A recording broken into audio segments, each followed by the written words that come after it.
Xanım Fatimə Zəhra ağlayır. Gələcəkdən xəbəri var.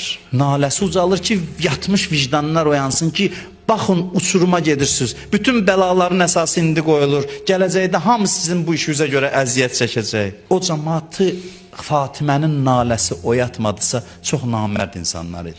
Ana fəryadı bir ümməti oyatmırsa, xanım onlar üçün ağlayır, əvəzində neynirlər? Deyirlər ki, ya Əli, Fatimiyə deyə gecə ağlasın ya gündüz. Yəni əsəblərimiz pozuldu. Faciənin dərinliyinə baxın. Biri üçün oturub ağlayır. O da deyir ki, ağlama. İstəmirəm səs su eşidim. Həzrət Əli gəlir xanım Zəhraya bunu deyəndə, deyir ki, onlara dinən az qalıb. Biraz da dözsünlər, az qalıb.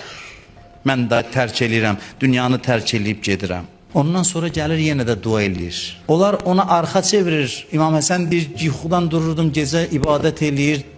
Üzünə qapını bağlayan Mədinəliləri dua eləyir.